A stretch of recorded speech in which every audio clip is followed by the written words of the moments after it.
جوانی کی بات ہے، میں کسی بات پہ بڑا پریشان تھا پروفیشنلی، تو بڑا ایک اسٹرانگ ہائی اپ گورنمنٹ بندے سے میری اگلے دن پیشی تھی. اس وقت وزیر اعظم نے بلایا ہوا تھا، میرے سے اسکرو اپ ہوا تھا. تو وہ سٹنگ اپ ایٹ ورک، تو میرے والد صاحب ہیں، تو والد صاحب بڑے ٹھیٹھ پنجابی میں گپیں مارتے تھے یا انگریزی، کبھی کبھی موڈ ہوتا انگریزی بولتے تھے. میں کہتا بڑا پریشان ہے کہ کیا ہوا تھا. میں کہا جی یہ بات ہوئی ہے، یہ ہوا. اچھا تو پھر کی ہوئے گا کل؟ میں کہا جی میں جاواں گا، میں ویک فوٹنگ پہ ہوں. تو والد صاحب نے کہا یار جو بندہ بیٹھا ہوا ہے کرسی ہی just a man in the chair. اور مجھے کا جملہ آج تک نہیں بھولتا، ہی just a man in the chair. وہ 2 سر نے 4 باواں نے. میں کہ نہیں، انہیں کہ just a man in the chair کی کر لے گا، اللہ میاں تو نہیں ہے گا. And you know that thing stick with me for the rest of my life کہ جتنے مرضی آپ کے ساتھ جھگڑا لگ رہا ہو، آگے جتنا مرضی پاورفل آدمی ہو، ٹھیک ہے اس وقت لگتا ہے کہ بہت پاورفل ہے، but at the end of the day ہی just a man in the chair. اگر یہ ہم خوف نکال دیں نا صرف بے روزگاری کا کہ ہم شاید بھوکے مر جائیں گے، کچھ نہیں ہوگا، رازق تو اللہ ہے، اور یہ ریلائز کر لیں کہ جو بھی چاہے جتنا مرضی پاورفل آدمی just a man in the chair, زندگی ہر چیز ٹھیک ہو جاتی ہے. زبردست. اور جیسے عامر کہتا ہے نا مایوسی، میں نے جینوئنلی دیکھا، آپ خوف نکال دیں ایک دفعہ. بڑے لوگ کہتے ہیں او جی کہنا آسان ہے، کرنا نہیں، کرنا بھی آسان نہیں ہوتا، لیکن اگر ایک بار یہ خوف نکال دیں کیا ہوگا؟ میکسیمم مار دے گا.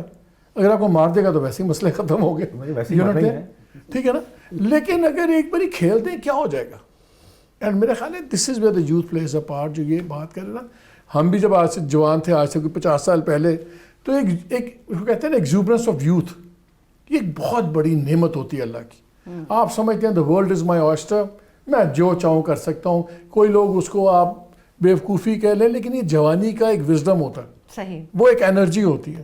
آئی think that energy can play a role and hopefully it will. چلیے عامر صاحب آپ اسی جی میں گھوم پھر کے ہم بھی سارے ہی امید کی بات کر رہے ہیں، اور بالکل ایک مثبت بات میں عید پہ موقع پہ یہ ضرور کہنا چاہوں گا کہ جس طرح کاشف نے کہا کہ نئی جنریشن نے انہوں نے ہمیں راہ دکھائی ہے، اتنی ریزیلینٹ ہے کہ انہوں نے امید نہیں چھوڑی. یہ پاکستان کے لیے، ہم سب کے لیے بہت ہی بڑی امید کے لیے امید ہے. چلیے اس امید کے ساتھ کہ میرے ان تمام مہمانوں کے ساتھ آپ لوگوں نے اپنی عید ڈے کو بڑا خوبصورت انداز سے سیلیبریٹ کیا ہوگا، مگر جب ہم تمام لوگ بیٹھ کے ان خوشیوں کو سیلیبریٹ کر رہے ہوتے ہیں تو کچھ ایسی چیزیں ہیں جن کا ہمیں خیال ہمیشہ رکھنا چاہیے. جیسے ہماری ٹیبل پہ بہت سی کھانے کی چیزیں ہیں، ہمارے آس پاس بہت سے ایسے لوگ ہوتے ہیں، بڑے ایسے گھر ہوتے ہیں، بڑے ایسے بچے ہوتے ہیں جو ان خوبصورت اور میٹھی اور لذیذ چیزوں سے دل فریب نہیں ہو سکتے، اپنے دل کو پورا نہیں کر سکتے، دل ربا نہیں کر سکتے.